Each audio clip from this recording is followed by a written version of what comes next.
guys, you're not going to believe this, but the other day I was in Sam's Club, right? Trying to save money. So I go and I try to buy in bulk. Most of the time when I buy things, I really like to buy in bulk, and you do save money. But let me tell you, sticker shock for me. You know, I showed you guys when I was actively going out shopping and stockpiling a lot, how I would buy the tubes of hamburger meat and 10 pounds of it at a time, and I would break it down. They were $19.99 or $21.99 for the whole roll. Wow, the other day I was at my local Piggly Wiggly and they've gone up to $38 a roll. And then what made me really think about it, I was at Sam's Club and they were $52 for one roll. Can you imagine? $52. They used to be $20 a year ago. It couldn't have been much more than a year ago.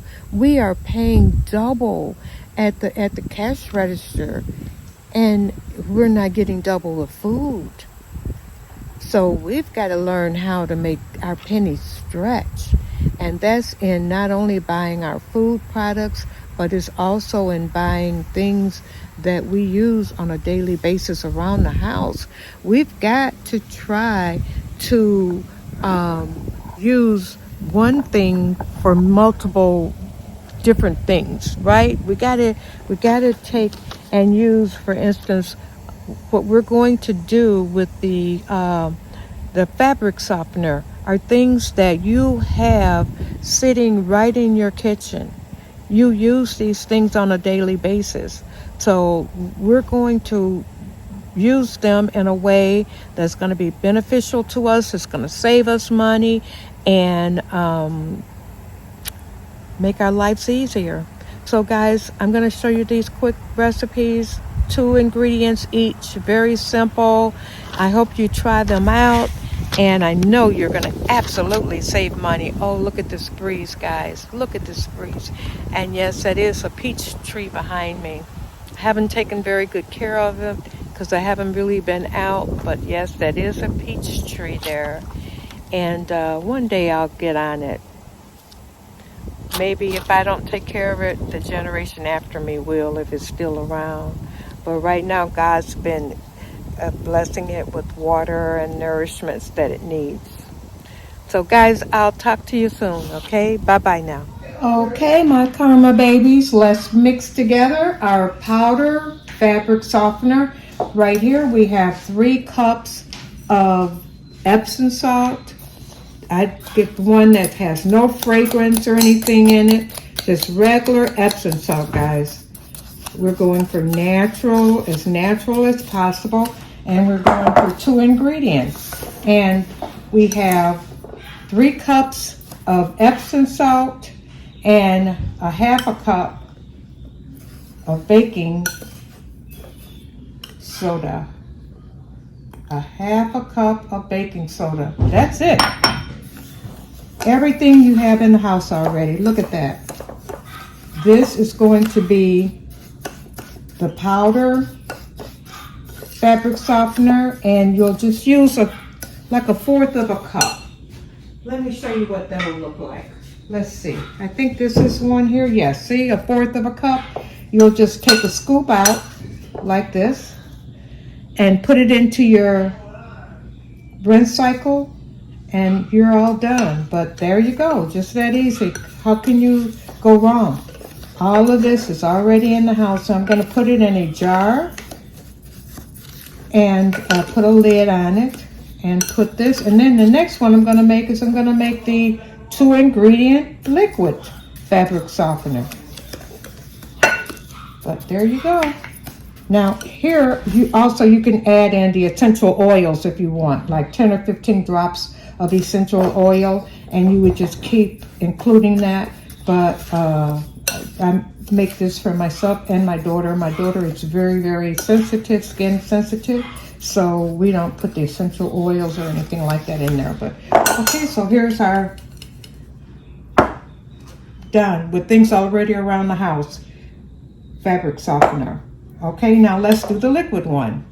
Okay, so now we're going to begin our liquid fabric softener, which is 3 cups of vinegar, 3 cups of vinegar, and 1 cup of baking soda. And we're going to add that in slowly because, as you see, it's going to bubble over.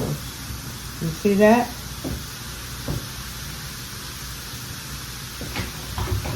And look, it works just like if you were cooking in a pot.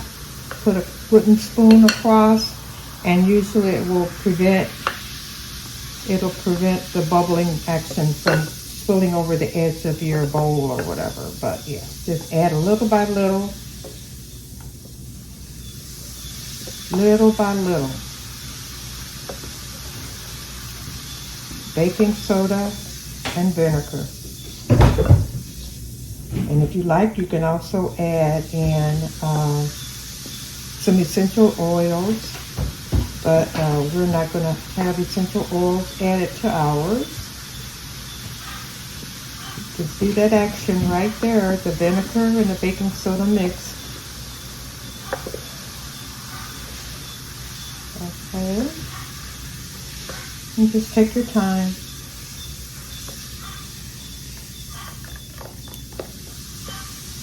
So we're going to use both of these, see which one we like the best. I've heard a lot of people say they have a hard time getting past the vinegar smell. I'm going to see if it affects our clothing. And if it does, then we'll just stick with the powdered fabric softener. But I'm not going to go to the store and buy any more fabric softener, that's for sure, when I already have this in my house. I didn't go to the store and didn't buy anything. I already had the vinegar, I already had the baking soda. Okay, as you can look and see, you get that bubbling action. I'm just going to put this in a jar. And the powder form, I think I'm going to keep it in this bowl. This is my powder form, and I'll just scoop it out as I need it, a little bit like that. I'm going to put a lid on that, and then this one we're going to put in a jar. So we can just pour it out. Okay, now the bubbling action is going away, as you can tell. It's not quite as bubbly. Okay, it subsided. There we go. So now we just got to stir it to make sure that we get everything in there. And then, like I said, I'm going to use a jar for this one. Pour it in the jar.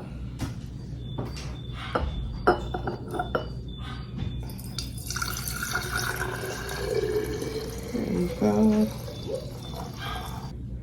There, just like that, you've got 2 forms of fabric softener.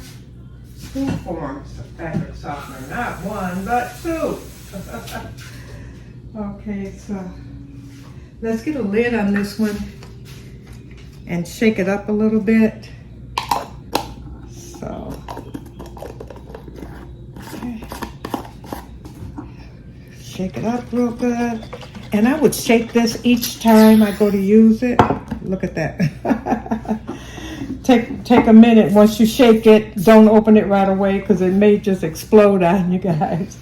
But there you go. You got your liquid form of fabric softener right here. Okay. And you have your powder form, guys. This is 2 ingredients here and 2 ingredients there. You cannot go wrong. Household everyday items. Good luck, guys. Talk to you soon. I love you. Bye-bye.